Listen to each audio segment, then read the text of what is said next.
Hello बच्चों, कैसे हैं आप लोग। चलिए आज हम पढ़ते हैं पीएच मान के बारे में, जो जल्दी किसी बच्चे से याद नहीं होता है। पीएच मान याद करने की चीज नहीं है, समझने की चीज है। आज हम क्या जानेंगे पीएच मान के बारे में।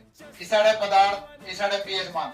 सबसे पहले हम जानेंगे अमाशय क्या होता है। अमाशय रस एक से स्टार्ट हो रहा है, पहला लेटर है तो अमाशय का पीएच मान एक। इसको 0.0 दे देते हैं, 1.0। नींबू, कहीं जाते हैं तो कहते हैं ना 2-4 बूंद नींबू दे दीजिए। क्या दीजिए?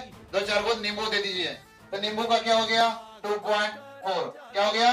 2.4। इसके बाद सिरका, सिरका में देखेंगे 1, 2, 3 लीटर है तो सिरका का पीएच मान 3। सिरका का पीएच मान 3। टमाटर 1, 2, 3, 4 लीटर से बना तो टमाटर का पीएच मान 4।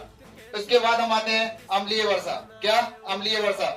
जो वर्षा रेगुलर हो वो वर्षा कहलाता है, जो 5-6 महीने बाद हो तो वो क्या कहलाता है? अम्लीय वर्षा। जो 5-6 महीने बाद होता है उसके अम्लीय वर्षा, इसलिए अम्लीय वर्षा का पीएच मान 5.6। उसके बाद हमारा आता है पेशाब। पेशाब का पीएच मान जान लीजिए 6, क्योंकि कहीं भी जाते हैं पेशाब करते हैं तो इसका आवाज आता है 6 छर, इसलिए 6। कभी दूध देखे हो, दूध दोते हैं तो उसका आवाज आता है कैसे? छर का आवाज आता है, इसलिए इसका क्या पॉइंट होगा? 6.6। अब शुद्ध जल, हमको जिंदगी में जीने के देखिए 7 दिन चाहिए। क्या? पानी चाहिए। 7 दिन पानी चाहिए, इसलिए पानी शुद्ध जल का पीएच मान 7। और ये वर्षा जल का पीएच मान भी 7 होता है। वर्षा जल का पीएच मान भी क्या होता है? 7। वर्षा जल का पीएच मान भी क्या होता है? रक्त का पीएच मान कितना होता है?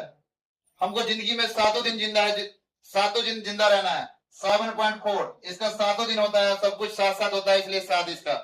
आंसू का भी है, रोज निकलता है, 7 दिन आंसू निकलता है, इसलिए 7 का भी दोनों का ये दोनों का पीएच मान सेम होता है, समान होता है।